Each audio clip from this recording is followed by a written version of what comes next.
Masih dengan tema yang sama, yaitu bahas laptop second, kali ini Pichel kedatangan sebuah laptop harian dari HP yang secara spesifikasi masih bisa dipergunakan untuk harian ataupun buat kita yang mau editing ringan. Seperti apa detailnya?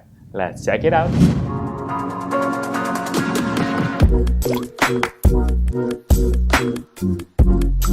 Halo guys, balik lagi bersama Pichel dan kali ini kita akan bahas lagi nih sebuah laptop second dari HP, yaitu HP EliteBook Folio 1040G1.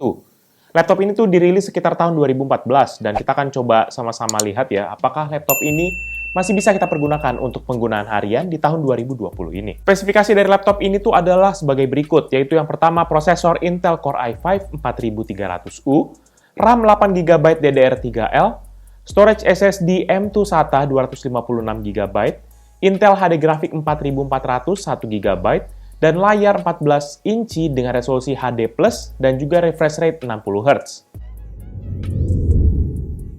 Cara desain laptop HP EliteBook Folio 1040G1 ini tuh memiliki desain yang agak curvy, dan juga desain yang cukup modern. Walaupun laptop ini berasal dari tahun 2014, namun masih bisa lah untuk kita sandingkan dengan laptop-laptop zaman sekarang.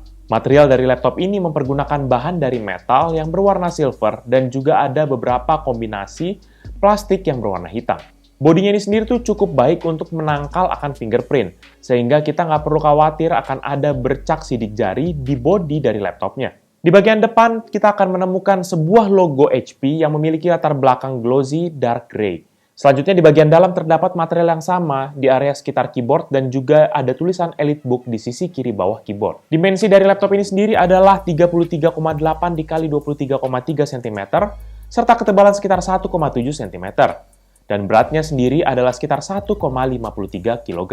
Secara model dan juga form factor, laptop ini pun masih cukup oke untuk disandingkan dengan laptop zaman sekarang, karena dia memiliki tingkat ketipisan yang cukup baik, dan juga dia memiliki tingkat berat yang masih oke juga. Untuk I/O port, mulai dari sisi sebelah kiri terdapat satu buah Kensington lock, satu buah USB 3 dengan fitur standby charge, satu buah slot micro SD card, dan juga satu buah slot smart card. Di sisi sebelah kanan, terdapat satu buah slot SIM card, satu combo audio port, satu USB 3.0, satu display port, satu dock port, dan juga port charger yang ditemani dengan LED indikator. Oh iya, buat kita yang bingung ya, bahwa port dock ini adalah kita tuh bisa docking akan laptop ini kepada sebuah docking yang namanya Ultra Slim Dock. Ultra Slim Dock ini sendiri tuh sudah cukup langka berada di pasaran. Kalian bisa cari di toko-toko online, rata-rata mereka tawarkan harga docking second-nya aja, itu sekitar 500 hingga 1 juta.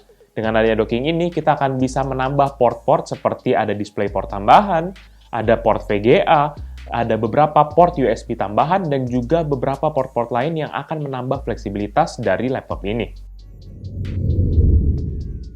Di sektor layar, laptop EliteBook Folio 1040 ini tuh sudah memiliki layar dengan resolusi HD+, atau 1600 x 900, dengan refresh rate 60Hz dan juga color depth 8 bit. Untuk jenis panelnya ini juga masih mempergunakan TN panel sehingga akan terlihat distorsi di gambar ketika kita melihat dari angle-angle tertentu. Sedangkan untuk jenis panelnya sendiri sudah mempergunakan matte finish sehingga kita tidak perlu khawatir akan ada pantulan cahaya ke layar yang akan mengganggu penglihatan kita. Untuk menopang layarnya, dia ini mempergunakan dua engsel dengan desain yang ditutupi cover plastik di bagian tengah, dan engselnya ini sendiri mendukung kemiringan hingga maksimal 131 derajat. Ukuran bezel pada layarnya ini sendiri tergolong cukup tebal untuk standar zaman sekarang, yaitu di mana bezel kanan dan kirinya itu setebal 1,2 cm, bezel atas 2,4 cm, dan bezel bawah sekitar 2,2 cm.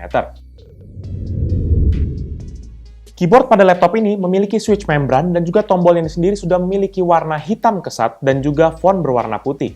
Respons tombolnya cukup baik, namun menurut Pichel feedback-nya ini cukup pendek. Pichel sih nggak terlalu masalah ya sebenarnya untuk keyboardnya. Masih nyaman dipergunakan untuk mengetik dalam periode yang cukup panjang. Dan ada juga backlight berwarna putih dengan dua tingkat kecerahan yang dapat diatur mempergunakan tombol Fn F12. Selanjutnya ada touchpad dengan ukuran 10 x 6,7 cm di bagian bawah yang memiliki desain sama dengan bodinya. Namun dia ini ditambah dengan lapisan kaca sehingga akan lebih licin dibandingkan bodinya. Satu hal yang Pichel cukup concern di sini adalah tidak adanya tombol klik kiri dan kanan yang seperti biasa secara fisik. Sehingga agak kurang serak aja kalau misalnya kita sudah terbiasa dengan tombol touchpad yang ada kliki-kliki efeknya gitu. Ini nggak ada, kita seperti tap biasa aja. Kalau mematikan touchpad-nya, kita cukup pencet tombol Fn, F2. Dan juga untuk urusan keamanan, laptop ini juga sudah disematkan sensor fingerprint atau sidik jari di sisi sebelah kanan laptop, tepatnya di bawah tombol panah kanan. Seperti biasa, kalau misalnya kita mau setting secara mudah, itu tuh bisa melalui Windows Hello Fingerprint pada menu Sign In Options. Di bagian performa, laptop ini tuh memiliki prosesor dari Intel Core i5 4300U, di mana prosesor ini memiliki 2 inti fisik dan juga 2 inti virtual, sehingga secara total ada 4 inti yang dapat dipergunakan. Untuk base frekuensinya sendiri itu ada di 2,5 GHz dan bisa diturbo hingga 2,9 GHz. Dan juga untuk TDP-nya sendiri itu adalah sebesar 15 Watt. Kita akan lanjutkan tes performanya dengan serangkaian benchmark. Yang pertama yaitu Cinebench R20 dan HP EliteBook Folio 1040G1 ini berhasil mendapatkan skor sebesar 462. Berikut ini merupakan perbandingan dengan laptop dan PC yang Pichal pernah review.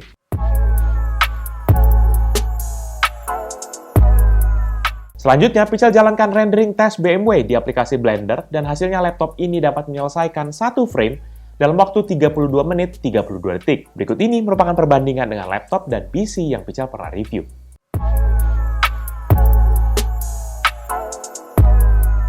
Selanjutnya, Pichal coba jalankan PC Mark 10 untuk melihat overall performa dari laptop ini, dan hasilnya adalah 6111 untuk Essential, 3904 untuk Productivity, dan 1500 untuk Digital Content Creation. Secara rata-rata, laptop ini mendapatkan skor 2362. Berikut ini merupakan perbandingan dengan laptop dan PC yang Pichal pernah review.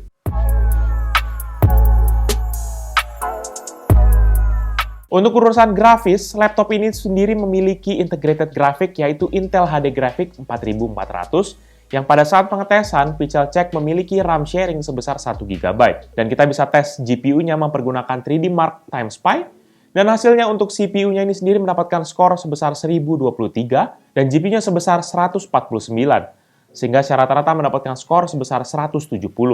Berikut ini merupakan perbandingan dengan laptop dan PC yang Pichal pernah review.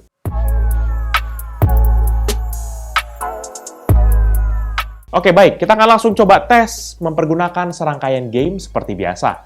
Yang pertama yaitu game GTA 5 dengan resolusi 1366x768 dan juga setting medium, maka bisa mendapatkan rata-rata frame rate di 17,8 dengan maksimum 20,6 dan minimum 13,4 FPS.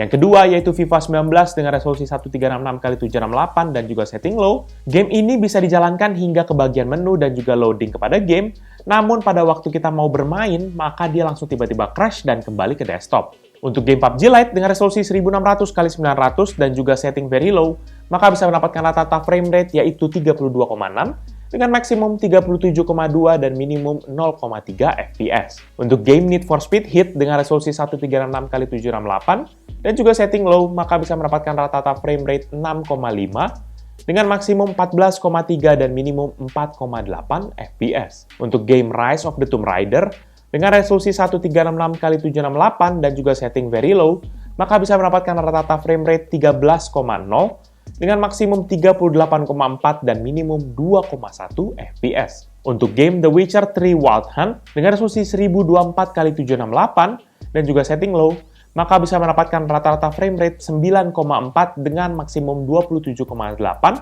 dan minimum 3,8 FPS. Untuk game Pro Evolution Soccer 2019 dengan resolusi 1366x768 dan juga setting low, maka rata-rata frame rate yang didapat adalah 13,9 dengan maksimum 21,3 dan minimum 3,7 FPS. Game terakhir yaitu The Sims 4 dengan resolusi 1600x900 dan juga setting medium.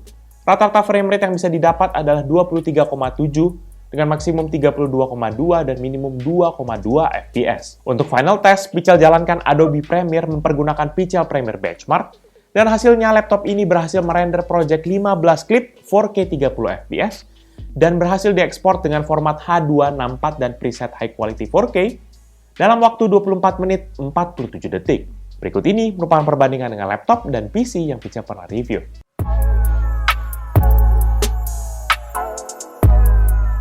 Urusan game sih jelas ya, nggak usah berharap banyak di sini. Walaupun hampir semua game jalan, namun nggak bisa puas mainnya. Rata-rata frame rate-nya tuh agak sedikit nanggung dan kebanyakan berada di bawah rata-rata 20 atau 30 fps. Dan dari data benchmark, jelas ini tuh memiliki kekuatan di bagian prosesornya.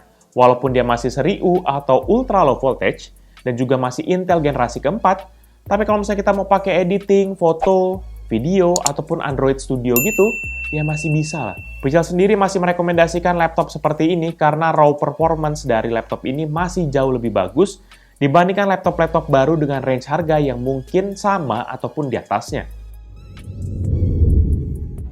Untuk audio, Pichel merasa bagian ini menjadi kelemahan dari laptop ini. Suara yang dihasilkan itu berasal dari bagian atas keyboard sini, dan juga secara kualitas suara sih ya tergolong ya biasa-biasa aja. Tapi yang menjadi masalah adalah volumenya kurang keras. Kalau Pichel tes, itu hanya berada di sekitar 69 desibel dan maksimum bisa sampai 75 desibel.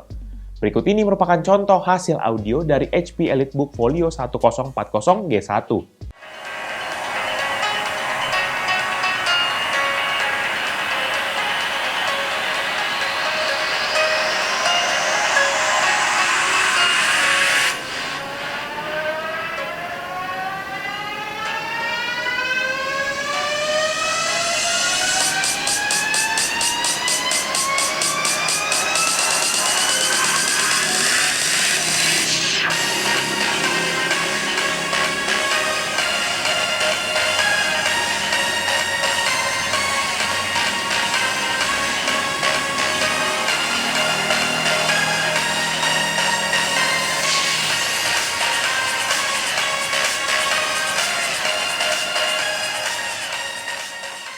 Untuk webcam, laptop ini memiliki resolusi 720p atau HD dan ada LED berwarna putih di sebelah webcam. Kualitas webcamnya tergolong cukup lah kalau misalnya kita pakai seperti biasa. Dan buat kalian yang penasaran, berikut ini merupakan contoh hasil video dari webcam HP EliteBook Folio 1040G1. Berikut ini merupakan hasil video dari webcam HP EliteBook Folio 1040G1. Ini dalam resolusi yang paling tinggi yaitu HD atau 1280x720. Ini kelihatan kontrasnya agak kurang ya. Dan juga agak sedikit kayak berkabut gitu sih. Nggak tahu, semoga suaranya bagus. Oke, itu dia aja. Untuk baterai, laptop ini memiliki baterai sebesar 35.000 mAh yang terdapat di bagian dalam dari laptopnya. Kemampuan baterainya dalam peak performance ya, dengan performa yang full, CPU usage-nya 100%, ini tuh bisa bertahan hingga 4 jam 15 menit. Dimana ini dengan catatan dia full brightness dan juga full CPU usage. Kalau dipergunakan normal dengan medium brightness, maka bisa bertahan sampai ya sekitar 6 hingga 8 jam. Dan jika baterai habis, kalian misalnya tinggal charge selama 1 jam 42 menit, maka baterai akan terisi dari kosong hingga penuh. Untuk kemampuan upgrade hardware buat laptop ini, Pichel bisa bilang cukup terbatas. Di bagian memori, saat ini konfigurasinya ada 8GB DDR3L dengan setting 2x4GB. Namun masalahnya, satu memorinya ini tuh sudah integrated sebesar 4GB, sehingga hanya tersedia satu slot aja kalau misalnya kita mau upgrade. Di bagian storage, kita hanya bisa pergunakan slot M2 SATA yang tersedia dengan tipe slot 2280 atau yang panjang, dan tidak ada opsi untuk bisa pakai hard disk ataupun SSD yang 2,5 inci. Sepertinya opsi terbatas ini tuh disebabkan untuk mengejar desain yang tipis dari laptop ini. Overall, menurut pendapat pribadi Pichel, laptop HP EliteBook Folio 1040G1 ini itu tuh cocok banget buat kita yang membutuhkan laptop compact, ringan, dan juga punya desain yang ramping. Dibantu dengan performa dari prosesor Intel Core i5 4300U dan juga dengan storage M2 SATA membuat urusan browsing, sekolahan, kerjaan menjadi hal yang mudah buat laptop ini. Dan kalau misalnya kita juga mau maksain untuk editing, itu tuh pun masih bisa. Selama kita nggak edit yang berat-berat, seperti kalau misalnya kita mau edit konten 4K, ataupun editing video dengan efek-efek yang berlapis-lapis gitu. Laptop ini sendiri tuh dibanderol dengan harga mulai dari 4 jutaan untuk tipe yang i5, 8GB RAM, dan juga 256 SSD. Dan juga sekitar 5 jutaan untuk versi yang i7-nya.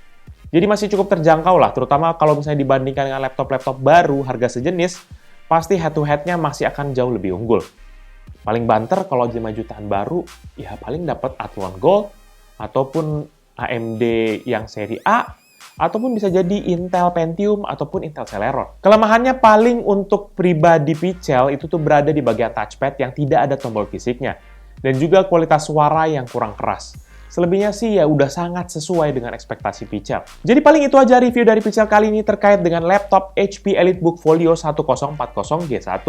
Buat kalian berminat dengan produk ini atau mau cek produknya, kalian bisa cek di description yang Pichel akan cantumkan di bawah ini. Dan buat kalian yang sudah menonton dan juga suka akan video ini, pastikan kalian untuk hit like dan juga kalian share kepada teman-teman kalian. Tapi kalau kalian nggak suka, kalian bisa langsung dislike aja video ini. Kalian juga bisa pertimbangkan untuk subscribe agar bisa mendapatkan informasi mengenai video-video dari Pichel berikutnya. Dan jangan lupa ya, kunjungi sosial media kita yaitu Facebook, Twitter, dan juga Instagram. Jadi itu dia video dari Pichel kali ini. Thank you guys for watching. I'll see you in the next video. Bye-bye!